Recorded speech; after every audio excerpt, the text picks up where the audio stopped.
reception, it's Miss Hush here. This week's favourite 5 is The Dinosaur That Pooped a Planet, and the authors are Tom Fletcher and Dougie Poynter. Now you're going to get your grown-up to pause the video and they're going to go through some key vocabulary with you before you listen to my story. Okay, are you ready? Let's read it.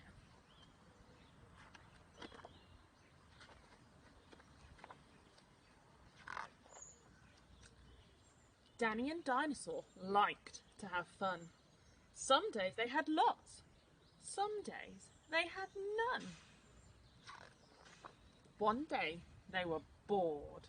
They had no games to play. Danny said, "Dinosaur, what shall we do today? We could mow the lawn. We could tidy the place. We could do our chores. Or we could go to space." "But you mustn't forget to have lunch," said their mummy. "You cannot have fun without food for your tummy." So they packed a packed lunch for the Science Museum, where rockets were kept, if you wanted to see them. There were hundreds of rockets and spaceship surprises, tall ones and small ones of all shapes and sizes, and one that was ready to launch, with a door big enough for a boy and his pet dinosaur. They ignored all the warnings. They couldn't care less. They pressed all the things they shouldn't have pressed. T-minus 5, 4, 3, 2, 1, ignition! They started their intergalactic space mission. They flew higher than houses and buildings and cranes, much higher than birds and even higher than planes. "We're in space!" Danny yelled as they floated around, but the dinosaur's tum made a rumbling sound. "Is it time to have lunch?" Danny looked at his watch. Then he looked all around for the dino's lunchbox. Danny started to worry, then started to panic. They'd left their packed lunches back home on their planet.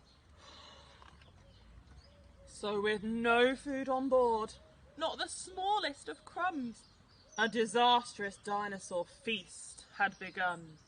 It gobbled up gadgets and gizmos galore. Nothing was safe from the space dinosaur. Robots and ray guns and blinking red blinkers, eating things thought up by NASA's great thinkers. The hyperdrive gamma reactor machine was swallowed along with the space tractor beam. It chewed and it chomped on the spaceship controls. The rocket was dotted with dino tooth holes. Inside, it was bare. The spaceship was empty. Outside, there were more things to eat. There was plenty. It broke down the door with a cool ninja chop. Out in space, dinosaurs are much harder to stop. It chomped on the moon like a big chunk of cheese, then shoved even more in its mouth with a squeeze. It munched on the Martians from Mars and their cats. Their cats are like ours, but they wear cool cat hats. Satellites, Saturn and 6 supernovas, shape-shifting saucers and 7 space rovers. It guzzled 5 gallons of fuel from the tank, and Danny's jaw dropped as he watched what it drank. With a crunch and a crack and a nom nom nom nom, in one dino gulp, their rocket was gone.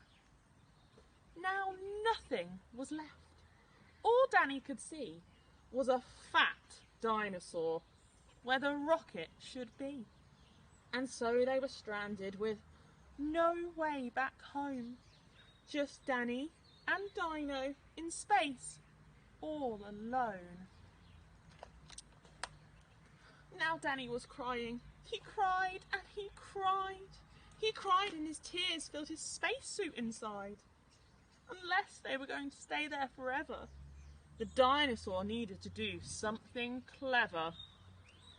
With the feeling of guilt deep down in its gut, its brain brewed a plan involving its butt. It knew there was only one thing it could do. To get them back home, it needed to poo! Like a poop-powered rocket, the dinosaur flew. Dan hopped on its back and he watched as it pooed. It pooped out the robots and ray guns and blinkers. The things NASA's thinkers thought up were now stinkers. It pooped out the moon. It pooped out the stars. It pooped the space rovers and Martians from Mars. When Danny looked back, he could see a poop trail from far out in space to the dinosaur's tail. They headed for Earth and they started to orbit. It pooped on the clouds, but the clouds just absorbed it.